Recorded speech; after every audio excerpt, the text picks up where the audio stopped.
When did you live under the roof of a sociopath? Every day at exactly 2:43 p.m., my landlord, Mr. Petrosky, let himself into my apartment while I was at work. He'd unlock the door, walk straight to my living room, and sit on my couch for 30 minutes. Just sitting there, staring at one spot on the wall. I'd installed the camera after things seemed off lately. Clothes not where I left them. My perfume bottles rearranged. Nothing missing, but everything slightly wrong. Now I knew why. I called in sick the next day and hid in my bedroom closet. At 2:43 p.m., I heard my front door open. Through the crack, I watched Mr. Petrosky enter carrying a small bag. He sat on my couch and pulled out something that made my skin crawl. A wig. Long and brown. Exactly like my hair. He placed it carefully on his head, adjusting it in my wall mirror. Then came my lipstick shade from the bag. My signature scarf. He was transforming himself into me, right there in my living room. When he spoke, he pitched his voice higher. Hi, I'm Gracie. I work in marketing. I love yoga and true crime podcasts. He was practicing being me, memorizing my mannerisms from whatever surveillance he'd been doing. I watched in horror as he stood and walked around, imitating my gait. He'd studied me that closely. After 30 minutes, he packed everything away and left. I immediately started packing to leave but needed evidence first. I couldn't break my lease without proof. Over the next week, I documented everything. The security footage showed him escalating, bringing more items. My jewelry he'd somehow copied. Clothes identical to mine in his size. One day he brought papers and practiced my signature over and over. Another day he had recordings of my voice, playing them back and mimicking my speech patterns. He was becoming me piece by piece. I finally had enough evidence and planned to leave that weekend. But Thursday, I had to work late. When I checked my camera app, I couldn't believe it. He was there at 8 p.m., off schedule, and he wasn't alone. A woman who looked disturbingly like me was with him. Same height, build, similar features. He was styling her hair to match mine exactly, teaching her to walk like me. They practiced conversations where she pretended to be me talking to my mother, my friends. I called 911 from my office, but by the time police arrived, they were gone. The officers found no trace of them. They took my report but seemed skeptical about the urgency. Suggested I stay with friends and file a restraining order in the morning. I couldn't go back there. I went to a hotel and started calling apartments, desperate to move immediately. That's when I got a text from an unknown number. You're so ungrateful. I gave you such reasonable rent. All I asked in return was to borrow your life a little. Then another. Addison didn't appreciate what she had either. Addison. I searched the name with my address. Found an article from 3 years ago. Addison Durham, previous tenant, had disappeared.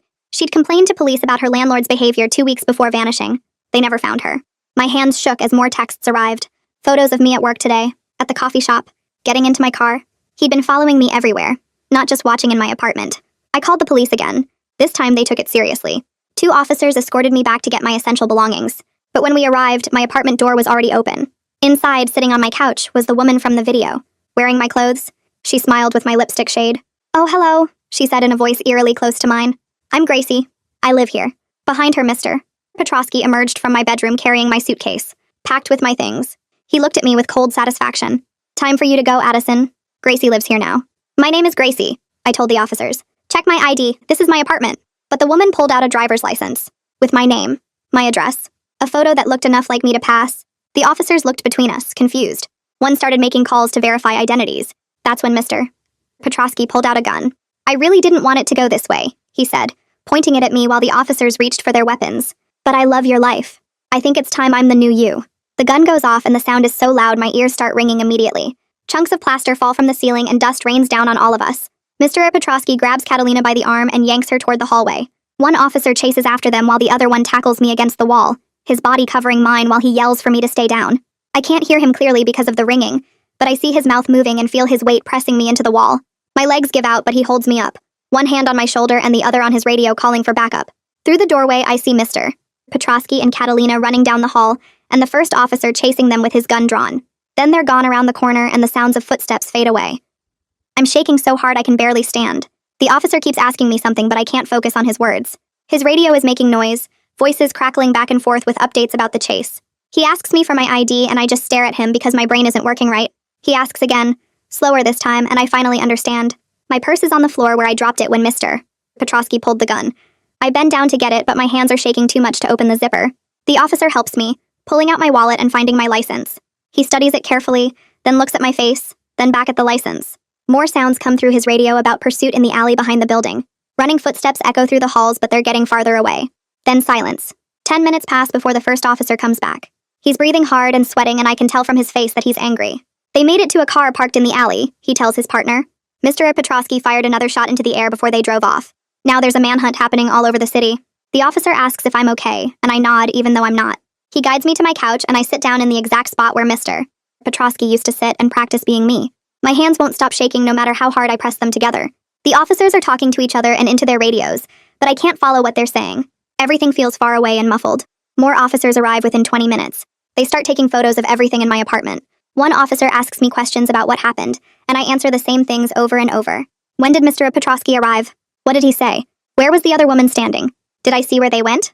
Another officer finds the wig and makeup that Mr. Petrosky dropped when he ran. They put the items in plastic bags and label them. A third officer stands on my coffee table and examines the bullet hole in the ceiling, taking measurements and marking it with bright yellow evidence tape. My apartment becomes a crime scene with numbered markers and camera flashes. I sit on my couch and watch it all happen like I'm watching a movie about someone else's life. Around midnight, a new guy shows up. He's in his 40s, wearing a wrinkled shirt and tie, and he looks tired but focused. He introduces himself as Detective Simmons and sits down in my armchair across from me. He actually looks at me when I talk instead of writing notes the whole time. I show him the camera footage on my phone, and he connects it to his tablet so he can watch on a bigger screen. His jaw gets tight when he sees Mr. Petrosky practicing my signature over and over. He watches the clips of Mr. Petrosky styling Catalina's hair to match mine. When the video shows Mr. Petrosky walking around my apartment wearing my clothes, Detective Simmons stops the video and looks at me with something that might be anger or might be concern. He promises me this is now a priority case with multiple charges coming. The words sound official and reassuring, but I'm too tired to feel much relief. They can't let me stay here, Detective Simmons explains. My apartment isn't secure anymore and Mr. Petrosky might come back. 2 officers drive me to the police station at 2 a.m. The building is bright and busy even at this hour. They take me to a small room with a table and chairs and a camera in the corner. A woman comes in with coffee and a blanket. She introduces herself as Edith Contreras, a victim advocate. She wraps the blanket around my shoulders because I'm still shaking even though the building is warm. For the next 3 hours, I give a formal statement, walking through every detail from the first time I noticed things were off in my apartment. When did I install the camera? What exactly did I see Mr. Petrosky doing? How many times did he enter my apartment? What items did he bring? Detective Simmons asks questions that make me remember details I'd forgotten. By the time we finish, the windows are getting light with dawn. Edith drives me to a hotel using my credit card that Mr. Petrosky doesn't know about. She brings her laptop inside my room and we sit on the bed changing all my passwords. Email, social media, banking, everything gets new passwords that are random letters and numbers I write down in a notebook. She helps me copy my camera footage to 3 different cloud storage services so nothing can be deleted. We create a safety plan with phone numbers for police, prosecutors, and support services. Edith explains about protective orders and how to file for one. She talks about victim compensation funds that might help pay for my hotel and other costs. Her voice stays calm and steady the whole time, which makes me feel slightly less like I'm drowning. She doesn't leave until I promise to call her if I need anything. After she goes, I sit on the hotel bed staring at the locked door and the chain I've already checked twice. I sleep for 4 hours and wake up to my phone buzzing. 17 missed calls from numbers I don't recognize. My stomach drops when I see them all lined up on my screen. I'm scared to listen to the voicemails, but I force myself to check. Most of them are silent or just breathing sounds. 2 have Mr. Petrosky's voice saying my name over and over. I forward everything to Detective Simmons like Edith told me to do. He texts back right away saying he's been assigned to my case full-time and wants to meet this afternoon. I force myself to get up and go to the hotel breakfast area even though I don't feel hungry. The food tastes like cardboard, but I eat it anyway because Edith said I need to keep my strength up. Detective Simmons arrives at the hotel with 2 officers in the afternoon. They're going to escort me back to my apartment so I can grab essential items. Everything feels wrong when we walk back inside. The yellow evidence tape is still on my ceiling. The dust from the plaster is still on my furniture. Knowing that Mr. Petrosky touched everything and studied every detail of my life makes me want to throw it all away. The officers check every closet and look under my bed and behind my shower curtain before they let me start packing. I grab clothes, my important documents from my desk drawer, my laptop, and the photos of my family from my bookshelf. We pack everything into 2 big suitcases. One officer carries them to the car while the other one stays between me and the door the whole time like Mr. Petrosky might burst in any second. At the police station, a tech specialist named Heidi Wagner takes my phone and laptop into a room with a lot of computer equipment. She's young, maybe 30, with glasses and a serious expression. She connects my devices to her computers and starts running programs I don't understand. After about an hour, she calls me and Detective Simmons in to show us what she found. There's monitoring software on both my phone and laptop that's been running for 6 months. It logged every single thing I typed, every password, every website, every text message. It tracked everywhere I went using my phone's GPS. The software sent copies of everything to an email address that Heidi traced back to Mr. Petrosky. Looking at the screen showing 6 months of my private life being watched makes me feel sick. I run to the bathroom and throw up the cardboard breakfast. When I come back, Heidi has already removed the spyware and set up encrypted backups of all my files on secure drives that only I can access.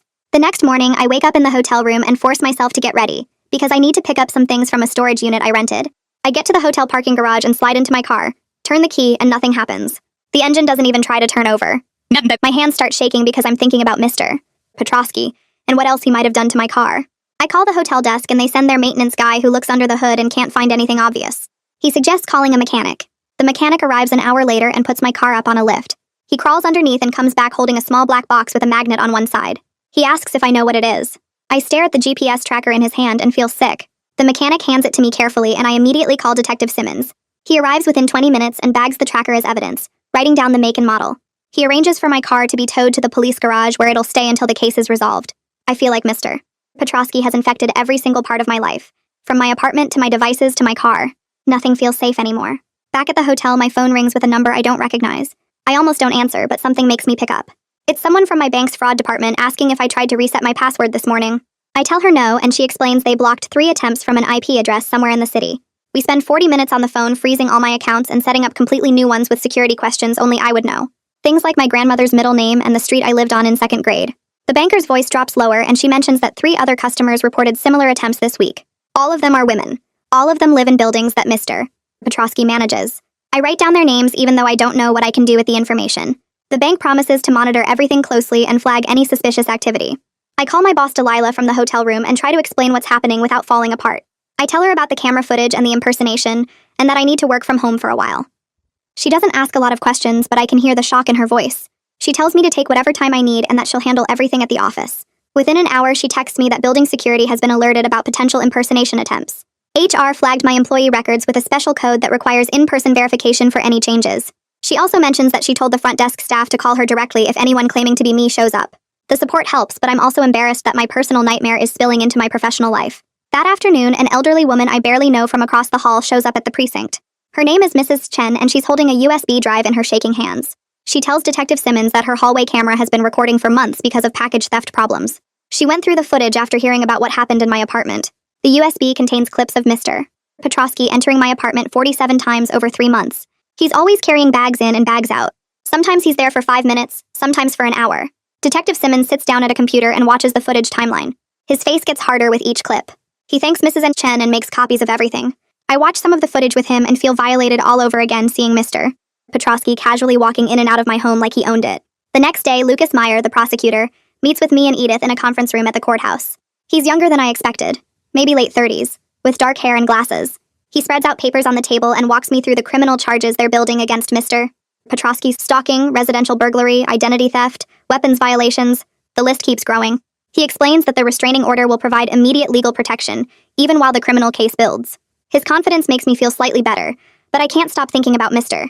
Petrosky firing that gun. I tell Lucas that a piece of paper won't stop someone who already showed he's willing to use violence. Lucas nods and says that's why they're prioritizing the case and why Detective Simmons is assigned full-time. He explains the process for filing a temporary restraining order and what happens at the hearing. The courthouse the next morning is overwhelming with metal detectors and security lines and hallways packed with people. Edith guides me through the process while I fill out forms describing everything Mr. Petrosky did. I request that he stay 500 feet away from me, my workplace, and my family. The forms ask for specific incidents and I write about the camera footage, the wig, the impersonation, the gun. My hand cramps from writing so much detail. We submit the packet with all my evidence to the clerk who reviews it and schedules us for a hearing that afternoon. The judge is a tired-looking woman in her 50s who reads through my evidence packet while I sit in the courtroom trying not to shake. She asks me a few questions about the gun incident and the surveillance. Then she grants a temporary order valid for 2 weeks until the full hearing. The relief hits me so hard I almost cry. Rafael Soto from Building Management meets with Detective Simmons and me the following day in a sterile conference room at their corporate office. I expect support, or at least concern, but instead I get corporate speak and deflection. Rafael sits across from us in an expensive suit and claims Mr. Petrosky was a model landlord for 12 years. He suggests maybe I misunderstood his intentions, or that there could be another explanation for the camera footage. His tone makes it clear he's more worried about liability than my safety. Detective Simmons leans forward and mentions Addison Durham's disappearance 3 years ago. Rafael's face goes pale and he shifts in his chair but doesn't say anything useful. He promises to review their landlord screening procedures and ends the meeting quickly. Walking out, I feel angry that the people who were supposed to protect tenants just looked the other way for years. Detective Simmons spends the next few days canvassing hair salons near Mr. Petrosky's properties. He finds the stylist who worked on Catalina at a place called Sheer Perfection, about 6 blocks from my old apartment. The stylist remembers the appointment clearly because it was so unusual. Mr. Petrosky sat there the entire time showing her photos of me from every angle. He insisted on an exact match down to the way my hair falls over my left ear. The stylist felt uncomfortable, but he paid cash and tipped well, so she did the work. She provides a written statement and security footage from that day. Detective Simmons shows me the footage on his tablet and I watch Mr. Petrosky directing every cut and color choice while Catalina sits in the chair. There are photos of me everywhere, spread across the counter. It's like watching someone build a copy of me piece by piece. A few days later, the postal inspector contacts Detective Simmons about a mail forwarding order that was submitted in my name. The order would have redirected all my mail to an address I've never heard of in a neighborhood across town. The signature on the form is a near-perfect copy of mine. The inspector shows us the paperwork, and I can barely tell it's not my actual signature. They intercepted the order before it went into effect, and flagged my address for monitoring. Over the next week, they catch 2 more fraudulent forwarding attempts, each one using slightly different variations of my signature. The postal inspector explains that someone was practicing, getting better each time. The systematic nature of it makes my skin crawl. My gym calls while I'm working from the hotel room. The manager explains that someone matching my description tried to check in using my membership earlier that day. The desk staff felt something was off about the way she moved and talked. They asked for additional ID, and the woman didn't have any, so she left quickly. The manager emails me security footage, and I watch Catalina wearing my typical workout clothes, black leggings, and a gray tank top. Her hair is styled exactly like mine. She walks up to the desk practicing my walk, the way I shift my weight slightly to the left. The desk staff member who stopped her probably saved me from another identity theft attempt. I send the footage to Detective Simmons, and he adds it to the growing evidence file. Lucas Meyer calls me 2 days later to explain he's filing for search warrants based on everything we've collected. He walks me through the evidence list over the phone while I sit in my hotel room taking notes. The GPS tracker under my car, the monitoring software Heidi found on my devices, the mail forwarding attempts with forged signatures, security footage from the gym showing Catalina trying to use my membership, witness statements from the hairstylist, the postal inspector, my neighbor with the hallway camera. He tells me they'll search for more surveillance equipment, identity documents, anything connecting to Addison's disappearance 3 years ago. His voice sounds confident, but I can tell he's being careful not to promise specific results. The warrant application goes to a judge that afternoon. Lucas texts me 48 hours later with one word: approved. I stare at my phone screen feeling something between relief and dread, because now things are really moving forward. Heidi calls me the next morning asking me to come to the precinct tech lab. When I arrive, she's sitting at a computer with multiple windows open, her face lit by the blue glow of the screens. She points to lines of code I don't understand, and explains she found email auto-forward filters buried in my account settings. Every email I sent or received was automatically copied to a burner address I'd never seen before. Personal emails to my mom, work correspondence with clients, online shopping confirmations with my credit card details, everything. She traced the filter setup to a library computer across town, then pulled security camera footage from the library showing Mr. Petrosky at that exact terminal 6 months ago. He wore a baseball cap pulled low, but the timestamp matches perfectly. Heidi clicks through more screens showing the scope of it. Thousands of emails copied over half a year. He read every conversation I had, knew every purchase I made, tracked every interaction. The violation makes my skin crawl worse than the apartment cameras because this felt private in a way physical space didn't. My phone buzzes with a text from an unknown number while I'm still at the precinct. A photo of me walking into the police garage this morning. Then another text. A photo of me at the hotel coffee shop yesterday. Then another. Me getting into my car outside the storage facility.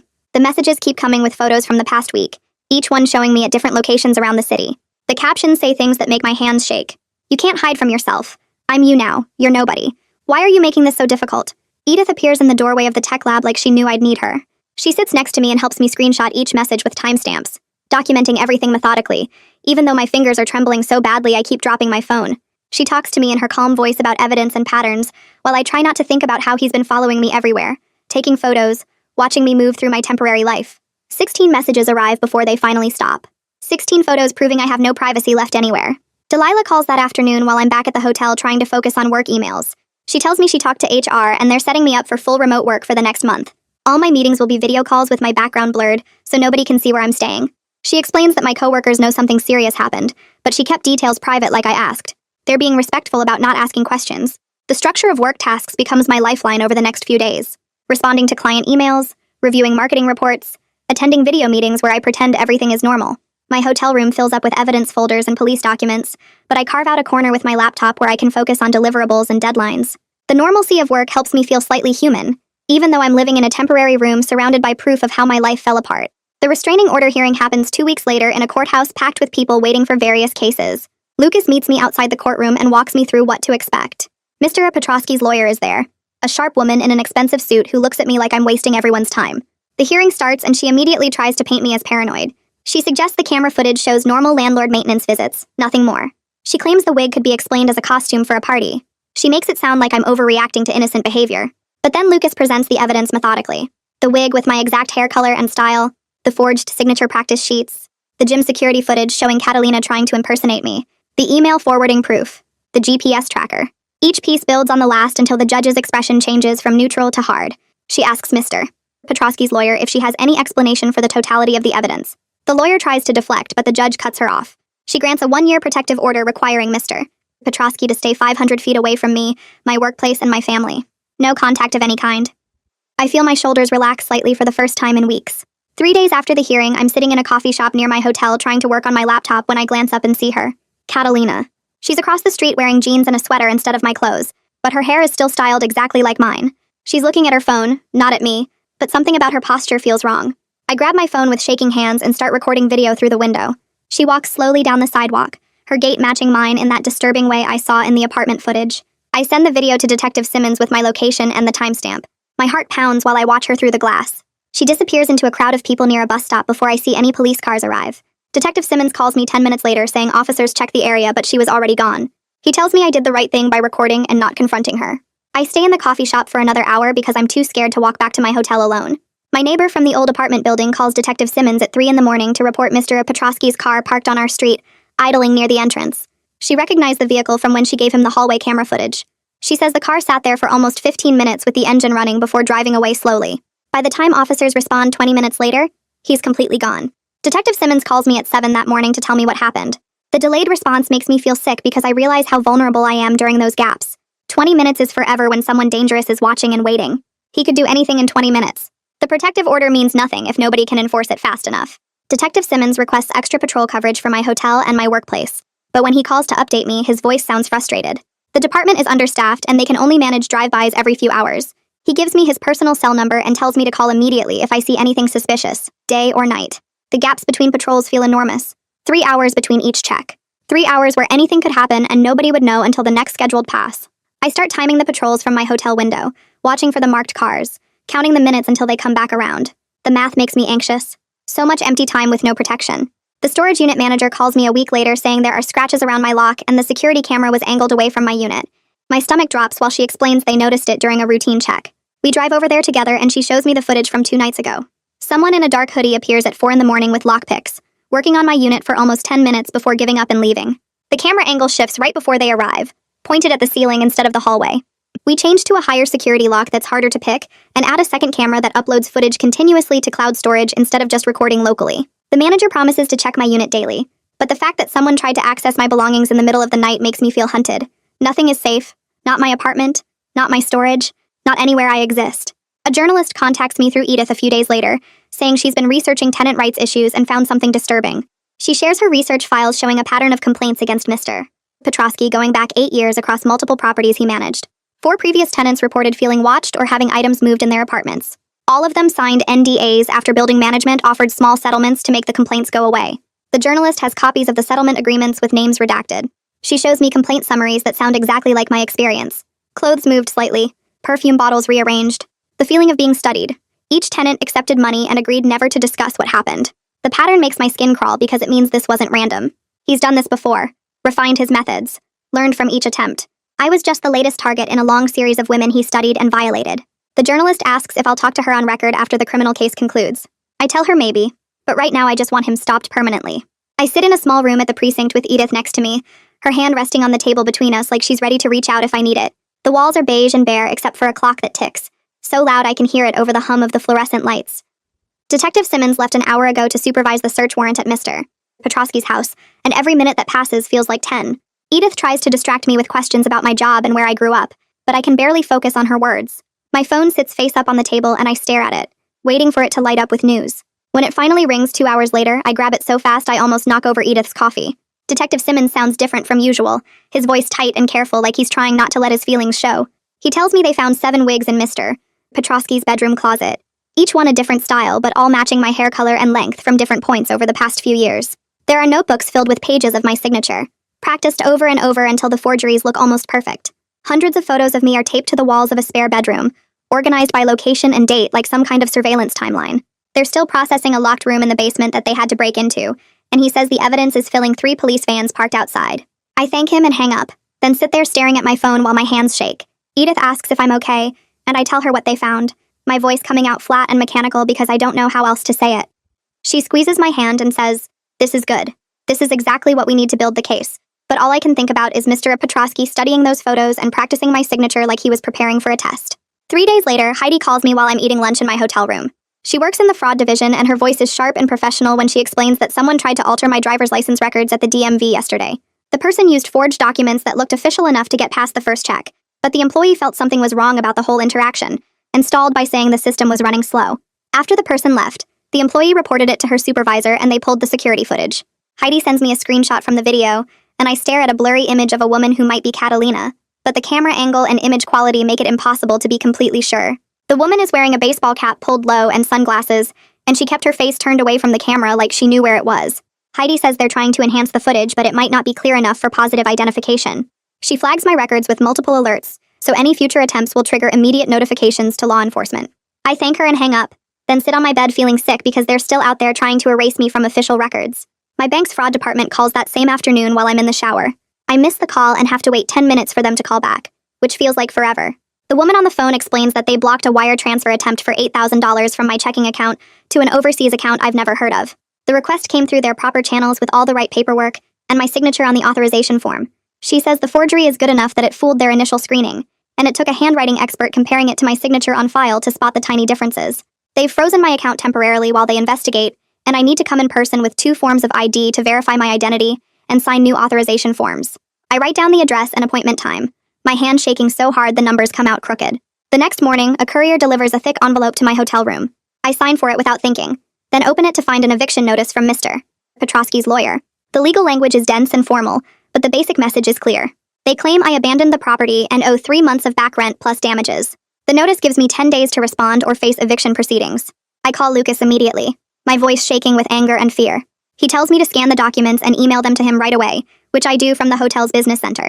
He calls back an hour later and says he's filing an emergency motion for constructive eviction, arguing that I was forced to leave due to my landlord's criminal behavior and ongoing threats to my safety. His voice is calm and confident when he assures me this is a desperate move that won't succeed, but the legal paperwork feels like another violation on top of everything else. I spend the rest of the day feeling like Mr. Petrosky is attacking me from every direction at once, using lawyers and banks and government offices as weapons. Edith meets me for coffee the next morning at a shop near the hotel. She looks tired, and I wonder if she's been working on my case late into the night. We sit in a corner booth away from other customers, and she tells me we need to talk about social media. I've been thinking about posting a warning on Facebook or Twitter, something to alert other tenants in Mr. Petrosky's buildings about what he's capable of. Edith listens while I explain my reasoning, then gently but firmly advises against it. She says anything I post publicly could be used by his defense lawyer to claim I'm trying to poison the jury pool or harass their client. We agree to limit information sharing to people who directly need to know, which means police, prosecutors, my employer, and close family. Nobody else. The isolation of not being able to talk about it publicly feels like it's pressing down on my chest, making it hard to breathe. I want to scream about what happened to me from every platform available, but instead I have to stay silent and trust the legal system to work. My mother calls that evening, her voice high and panicked in a way I haven't heard since I was a kid. Someone claiming to be me contacted her earlier today, calling from a number she didn't recognize. The person asked questions about my childhood, wanting stories about birthday parties and family vacations, and what I was like as a teenager. My mother says something felt wrong about the voice, like someone was trying too hard to sound like me. She made an excuse about needing to go and hung up, then immediately called my cell phone to make sure I was okay. We spend 20 minutes creating a family password system that anyone calling has to provide before we'll discuss personal information. I choose a phrase only my mother and I would know, something from a private joke we've shared for years. The fact that Mr. Petrosky tried to infiltrate my family relationships makes me so angry I want to throw my phone across the room. Instead, I grip it tight and promise my mother I'll keep her updated on everything happening with the case. Detective Simmons calls 2 days later with news about the gun. The weapon Mr. Petrosky fired in my apartment has been traced to a straw buyer who purchased it from a licensed dealer 3 years ago. The buyer has connections to Mr. Petrosky through property management records. They worked together on maintenance contracts for several buildings. When police interview him, he claims he sold the gun privately years ago and didn't keep any records of the transaction because private sales don't require documentation in our state. Detective Simmons doesn't believe him and says the guy's story has holes big enough to drive a truck through. The weapons charge adds serious time to Mr. Petrosky's potential sentence, especially combined with the fact that he fired it during a confrontation with police officers. I feel a grim satisfaction knowing that pulling the gun might have been the mistake that puts him away for years. Detective Simmons picks me up from the hotel 3 days later in an unmarked car. He's taking me to view a storage unit Mr. Petrosky rented near his properties, one they discovered through financial records during the investigation. We drive in silence because I don't know what to say, and he seems to understand I need quiet. The storage facility is one of those big complexes with hundreds of identical orange doors, and we meet 2 other officers there who've already opened the unit. Detective Simmons asks if I'm ready, and I nod even though I'm not sure I am. Inside the unit are duplicates of my furniture arranged exactly like my apartment layout. The same couch, the same coffee table, the same bookshelf with books organized by height just like mine. My dishes are stacked in boxes. My decorations are wrapped in bubble wrap. My clothes hang on a portable rack.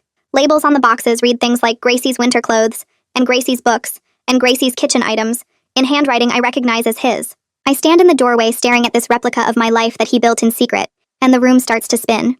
Detective Simmons catches my elbow and guides me outside where I sit on the curb with my head between my knees, trying not to throw up. He brings me water from his car and sits next to me without saying anything, just letting me process what I saw. Lucas calls me that evening to say he's filing formal charges. The list is long and serious.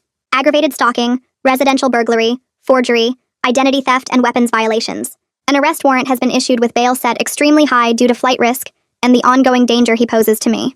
Lucas sounds confident when he walks me through each charge and the potential sentences, adding up to decades in prison if Mr. Petrosky is convicted on everything. But I know he's still out there somewhere, still free and still planning. The prosecutor's confidence helps me feel slightly more secure, but every time I hear a noise in the hotel hallway, I jump. Every time my phone buzzes with an unknown number, I freeze. He's proven he can get to me in ways I never expected, and a warrant doesn't stop someone who's already shown they don't care about rules or laws. The next morning, Heidi sends me a link to a blog post that appeared overnight on a website I've never heard of. The post is titled something about living authentically by becoming your ideal self. I read through it with growing horror as the anonymous author describes studying someone's life in detail, learning their patterns and preferences, gradually taking over their identity piece by piece. It's presented as philosophical exploration, like the author is discussing an interesting thought experiment rather than describing actual crimes. The writing style feels familiar in a way that makes my skin crawl, and certain phrases sound like things Mr. Petrosky might say. Detective Simmons traces the IP address to a public library downtown, but when he checks their security footage from that time frame, it's already been automatically overwritten by their system. The post stays up for 3 days before the website administrators take it down, but I save screenshots of everything because I know it matters, even if we can't prove who wrote it. 2 days later, a client from my biggest account forwards me an email asking why I'm suggesting they switch to a different vendor for their printing needs. I stare at the message in confusion because I never sent anything like that. Delilah comes to my desk within minutes of me calling her, and we pull up the email headers together. The sender address is almost identical to mine, but with one letter different in the domain name, so subtle most people wouldn't notice unless they looked carefully. My hands shake as we search my sent folder and find nothing because I didn't send it. Someone created a fake email address that looks exactly like mine, and they're contacting my professional network pretending to be me. Delilah immediately alerts our IT department, and they help us send corrections to everyone in my contact list with warnings about impersonation attempts. We spend 3 hours going through my professional connections and flagging my account with additional security measures. The IT guy mentions this level of email spoofing takes planning and technical knowledge, which makes everything feel worse because it means Mr. Petrosky has been studying my professional life as carefully as my personal one. By the end of the day, we've contacted 47 clients and colleagues with warnings, and my face burns with shame even though I know I didn't do anything wrong. The hotel bill hits my credit card that week, and the total makes me feel sick because I can't afford to stay there much longer. Delilah notices me staring at my laptop during lunch and asks what's wrong, so I explain about the hotel costs adding up faster than I expected. She makes a phone call right there in the break room, and 20 minutes later tells me her company has corporate housing they use for relocating employees. The apartment complex is across town with security gates that require key cards, cameras covering every entrance and exit, and a front desk staffed around the clock where visitors have to show ID and get approved before entering. We drive over after work to look at the available unit, and it's smaller than my old place, more generic with basic furniture and white walls that feel like a doctor's office. But the front desk guard checks both our IDs carefully and explains their security procedures in detail, walking us through the camera system and the panic buttons installed in each unit. I sign a short-term lease that evening, and Delilah helps me move my few belongings from the hotel 2 days later. The new place doesn't feel like home, but when I lock the door that first night and test the deadbolt 3 times, I sleep better than I have in weeks knowing there's actual security between me and whoever might be looking for me. My friend Jessica texts me the next week asking if I'm okay, because she ran into me at a downtown bar last Thursday, but I seemed really off. I stare at the message because I was at the corporate housing last Thursday, watching TV and eating takeout alone. I call her immediately and she describes seeing me, or someone who looked exactly like me, sitting at the bar with another woman. Jessica said she came over to say hello, and the person knew details about our friendship, remembered inside jokes, and asked about Jessica's new job, but something felt wrong about the whole conversation. The responses were slightly delayed and the laugh didn't sound quite right, and when Jessica suggested we grab dinner soon, the person made a vague excuse and left quickly. I feel cold as Jessica talks because she's describing Catalina using information about my life that she learned from Mr. Petrosky's surveillance. My other friend Marcus calls that same evening with a similar story from a coffee shop 3 days ago. He thought I was being weird and distant, but now understands it wasn't actually me. I realize my social circle is shrinking because I can't trust who's real anymore. Every interaction might be Catalina practicing being me or gathering more information to use later. I stop responding to casual hangout invitations because the thought of my friends running into my impersonator again makes me want to throw up. Within the week, Detective Simmons calls with news that sounds almost too good to be true. The vendor who sold Mr. Petrosky the wig saw news coverage about the case and contacted the police department. She provides detailed receipts from 8 months ago, showing the purchase along with notes from their consultation. Detective Simmons reads me her statement over the phone, and my stomach twists as she describes how Mr. Petrosky brought in multiple photos of me from different angles, insisting on an exact color match and asking detailed questions about styling and maintenance. The vendor remembered him clearly because he mentioned he was helping his daughter surprise someone for a special event, which seemed odd at the time, but she didn't think much of it. The crucial detail comes at the end of her statement when she recalls him mentioning a storage unit in a specific neighborhood on the south side where he was keeping party supplies. Detective Simmons sounds energized as he explains this, gives investigators a new lead to follow because they can check storage facilities in that area for units rented under Mr. Petrosky's name or his known aliases. I thank him for the update and sit in my corporate housing living room, feeling a spark of hope for the first time in days, because finally there's a concrete lead that might actually go somewhere.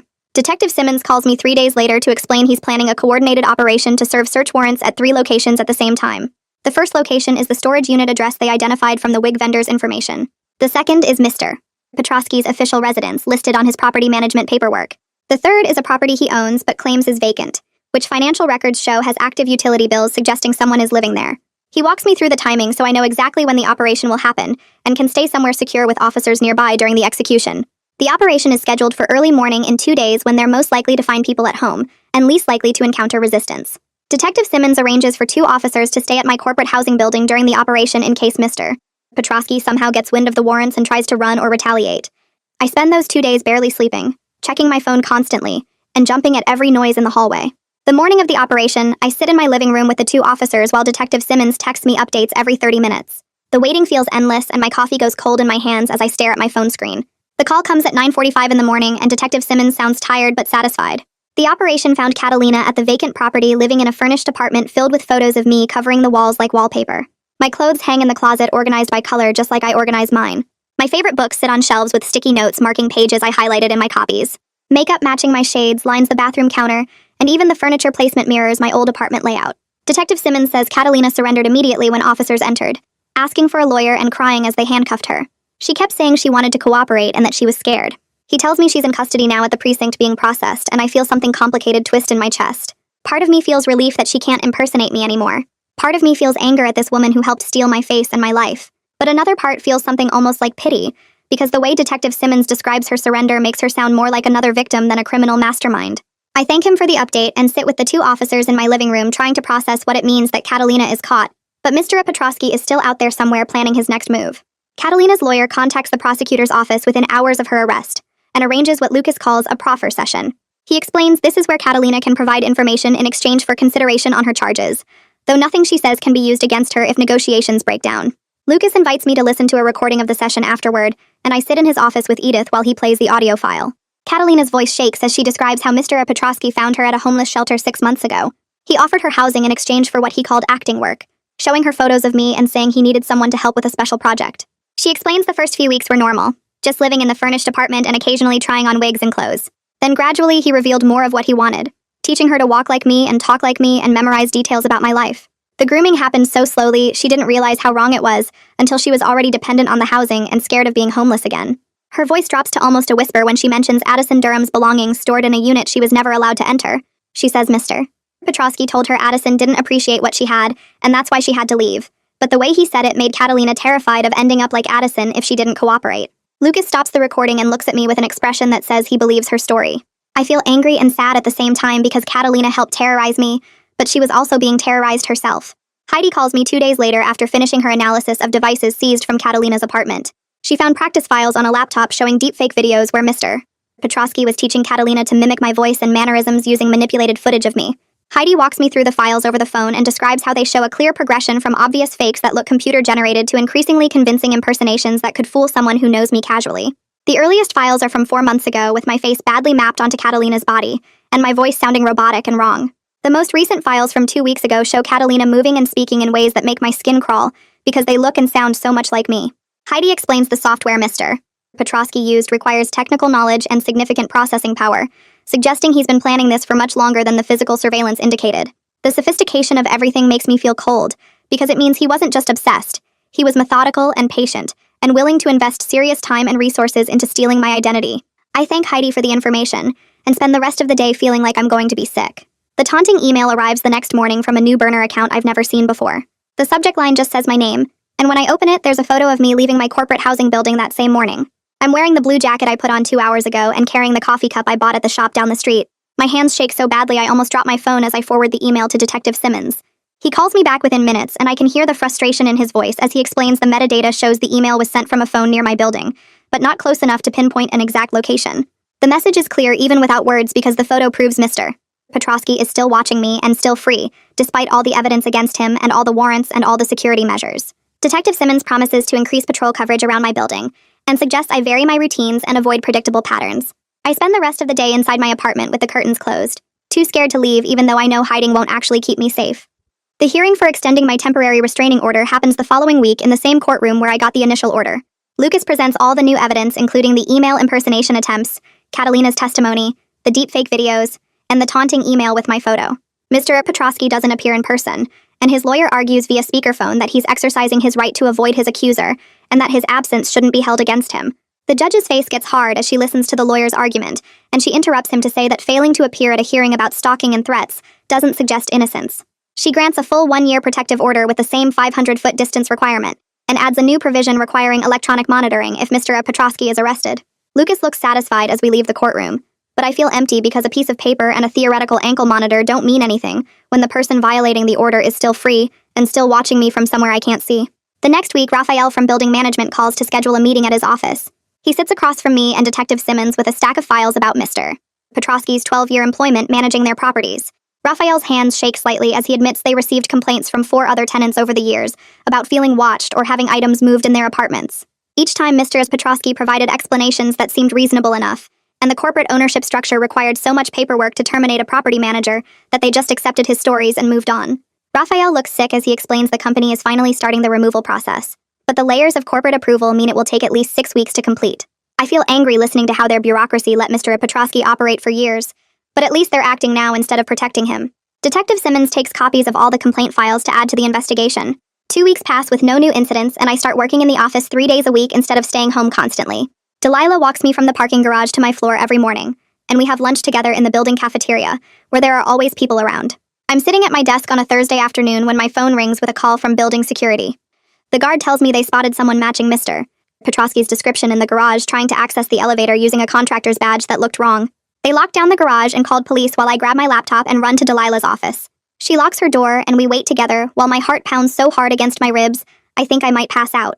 My hands won't stop shaking as I try to focus on breathing slowly. Delilah holds my hand and doesn't say anything, just sits with me while we wait for the all clear. Detective Simmons calls 30 minutes later and his voice sounds different, lighter somehow. Officers arrested Mr.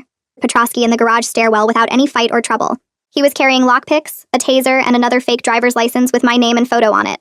I start crying so hard I can't speak, and Delilah takes the phone to get details while I sob into my hands. Edith arrives at the office 20 minutes later and sits with me in a conference room while I process that he's actually in custody this time, not just running away. The relief feels almost painful, like something locked tight in my chest finally releasing.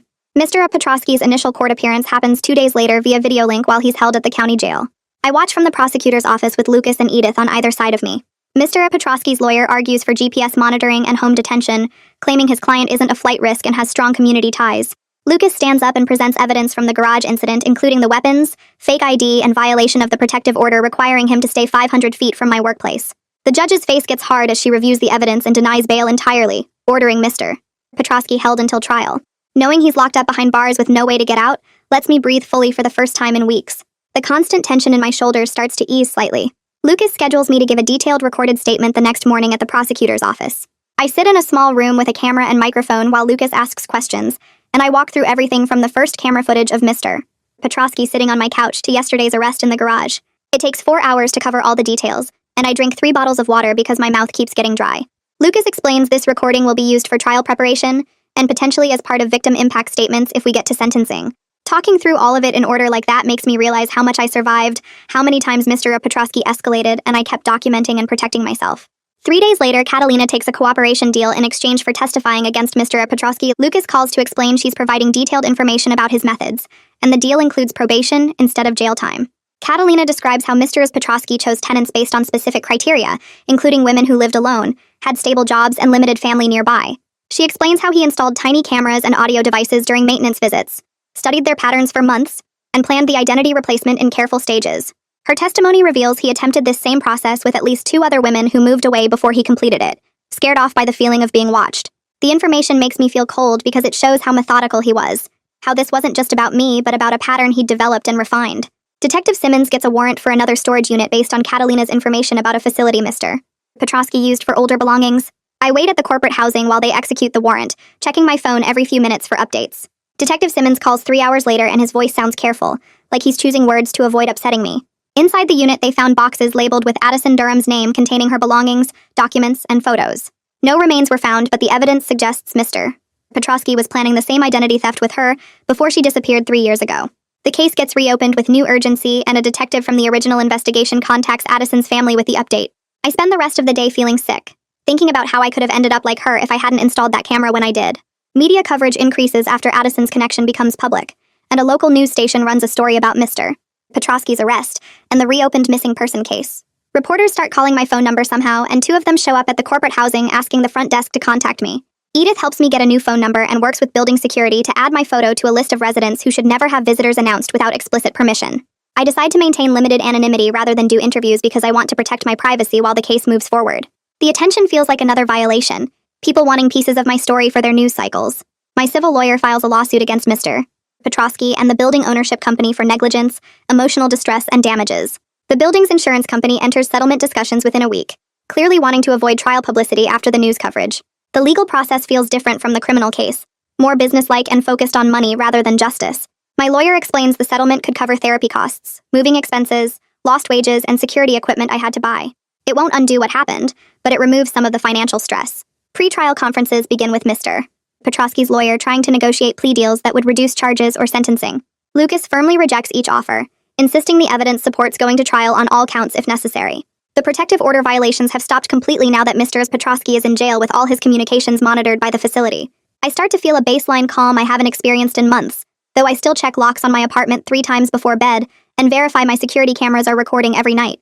I start looking at apartments the next week, focusing on buildings with serious security. The first place I tour has keycard access for the main entrance and elevator, cameras in every hallway, and a doorman who actually checks IDs against a resident list. The landlord walks me through the security features, and I take notes on my phone, comparing against the checklist Edith helped me create. I sign the lease 3 days later, and Heidi meets me there before I move in. She installs smart locks on the door that send alerts to my phone every time they engage or disengage. We set up cameras covering the entrance, living room, and bedroom, all feeding to encrypted cloud storage with motion alerts. Moving my stuff from corporate housing into this new space feels strange, like I'm trying to remember how to build a normal life. I arrange furniture carefully, checking sightlines to doors and windows, making sure I can see the entrance from multiple angles. The apartment is smaller than my old place, but the security features let me sleep without jolting awake every hour. Delilah calls 2 weeks after I move in and says she worked out a plan with HR for me to come back to the office part-time. A security guard will meet me in the parking garage and escort me to our floor, then back down at the end of the day. My badge gets flagged, so building security knows to verify my identity extra carefully. The first day back feels overwhelming with all the normal office sounds and people moving around, but my coworkers are good about it. They ask how I'm doing without pushing for details, and having regular work conversations about projects and deadlines reminds me who I was before Mr. Petrosky invaded everything. I work from home Mondays and Fridays when I need the controlled environment of my apartment, but being in the office 3 days a week helps me feel less isolated. Delilah checks in regularly without hovering, and I'm grateful for the balance. The civil lawsuit settles 6 weeks after I move into the new apartment. My lawyer calls with the final number, and it's not huge money, but it covers everything I spent on therapy, moving costs, all the security equipment, and the wages I lost during the worst weeks. The building ownership company agrees to implement better tenant screening and safety protocols, plus they're installing panic buttons in all units. It won't help me or Addison, but maybe it protects future tenants. The settlement money removes the financial stress that's been sitting on top of everything else, and I can stop worrying about how to pay for the security measures I need to feel safe. Mr. Petrosky's criminal trial gets scheduled for 3 months out, but Lucas calls me 8 weeks later saying his lawyer wants to negotiate. They go back and forth for days, and I wait for updates, stomach tight every time my phone rings. Finally, Lucas explains the plea deal terms. Mr. Petrosky will plead guilty to stalking, burglary, identity theft, and the weapons charges from pulling the gun in my apartment. Some of the lesser counts get dismissed, but the main charges stick. The sentencing hearing happens on a cold Tuesday morning, and I sit in the courtroom with Edith while the judge reviews everything. Mr. Petrosky stands there in an orange jumpsuit, not looking at me, while the judge sentences him to 8 years in prison. He has to complete mental health treatment and register as a sex offender for life when he gets out. 8 years feels both like a long time and not nearly enough for what he did, but at least he's locked up and monitored. Catalina's sentencing happens separately because of her cooperation deal. She gets probation with mandatory counseling and community service hours. The judge orders her to have no contact with me, which I appreciate because I'm not ready to think about her as both a victim and someone who helped him. Edith mentions later that Catalina started working with a nonprofit that helps women escape exploitation and trafficking situations. Part of me hopes she finds a way forward, but mostly I just want her to stay far away from my life. Detective Simmons calls 3 months after the sentencing to update me on Addison Durham's case. The items from Mr. Petrosky's storage unit gave investigators new leads, and they reopened the investigation with fresh urgency. Addison's family got notified, and they're grateful that someone is looking again, even though there's no guarantee they'll find answers. I think about Addison a lot, wondering if she's still alive somewhere, or if Mr. Petrosky did something worse than identity theft. I make an anonymous donation to the reward fund in her name, hoping her family gets closure even if it takes years. I rebuild my daily routines slowly and carefully. I find a new yoga studio across town where nobody knows me, and I can blend into classes without explaining anything. I go to different coffee shops than before, varying my patterns so I'm not predictable. My friends understand I need flexibility with plans, and sometimes I cancel last minute if I'm having a bad day. I keep my tech security tight with encrypted messaging and regular password changes, checking my credit report monthly for any suspicious activity. The constant hypervigilance from those first months is fading into something more manageable, a healthy awareness instead of paralyzing fear. I still check my locks 3 times before bed, but I don't panic every time I hear footsteps in the hallway. I start writing everything down in a private document on my encrypted laptop. The whole experience from noticing things were off to the trial and sentencing, all the details I can remember. Maybe someday I'll share it to help other people recognize warning signs of obsessive behavior before it escalates. For now, the writing helps me process what happened and reclaim my own story instead of letting Mr. Petrosky's actions define me. Edith reads through it when I'm done and says my detailed documentation throughout the investigation was crucial to getting a conviction. The cameras, the logs, the screenshots, everything I saved made the prosecutor's job possible. 7 months after that night when Mr. Petrosky pulled a gun in my apartment, I'm sitting in my new living room with all my locks engaged and my security cameras recording. The sun is setting through my window and I'm drinking tea, checking my phone to verify the cameras are uploading footage properly. My life isn't the same as before. I'm more careful now, more aware of my surroundings, more protective of my personal information and space. I don't give out my address casually, and I screen calls from unknown numbers. I keep my social media private, and I pay attention when something feels off. The innocence of assuming landlords are trustworthy and homes are safe is gone, replaced with a harder knowledge about how people can violate boundaries. But this life is mine again. Nobody else gets to wear my face or practice my signature or study my patterns. The healing is messy and imperfect, full of bad days mixed with better ones, but I'm reclaiming myself piece by piece. My name is Gracie, and I work in marketing, and I love yoga and true crime podcasts. And this time, I'm the only one who gets to be me. And that's today's wrap-up. I try to keep these stories simple, but with a point you can actually use. Hopefully this one stuck with you. Subscribe if you'd like to keep learning through them.